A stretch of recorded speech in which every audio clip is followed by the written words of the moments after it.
Écolo les prochaines municipales? Et si elles étaient écologiques et sociales? Mais vraiment, et pas à moitié, parce que c'est ça l'enjeu. Agir pour répondre simultanément à l'urgence écologique et à la crise sociale. Souvenez-vous, on le disait déjà il y a un an.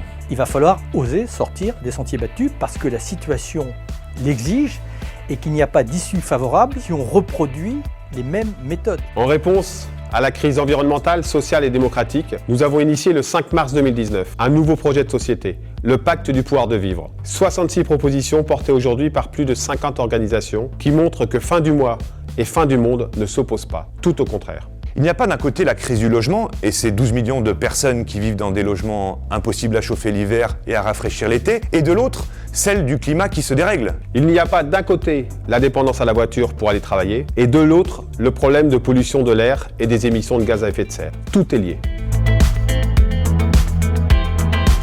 Les élections municipales nous offrent, en tant que citoyens, le pouvoir d'agir concrètement avec notre bulletin de vote. Il ne nous a pas échappé que les promesses sociales et écologiques des candidats aux municipales fleurissent de toutes parts. Réjouissons-nous d'un tel intérêt, mais soyons vigilants parce qu'il ne suffit pas de dire les choses pour qu'elles se fassent. Agir pour plus de justice sociale, tout en s'attaquant aux crises écologiques, ça impose une détermination totale, des moyens conséquents et des objectifs précis et mesurables dans le temps.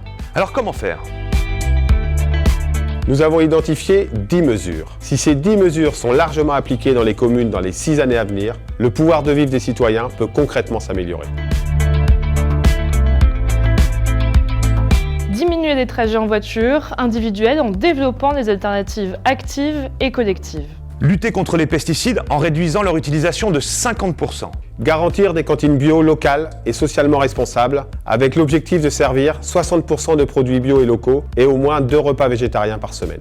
Lutter activement contre la précarité énergétique des personnes modestes et mettre en place un plan de rénovation thermique des bâtiments publics. Lutter contre l'artificialisation des sols en posant un moratoire sur toute ouverture ou extension de grandes surfaces commerciales ou logistiques dès 2020. Offrir accueil et hospitalité aux migrants et réfugiés. Garantir l'accès à la santé pour toutes et tous au sein des territoires. Réguler les marchés du logement avec des loyers encadrés, un coût du foncier maîtrisé et des logements sociaux en nombre suffisant. Lancer un plan logement d'abord avec l'objectif de 0 sans-abri dans nos communes.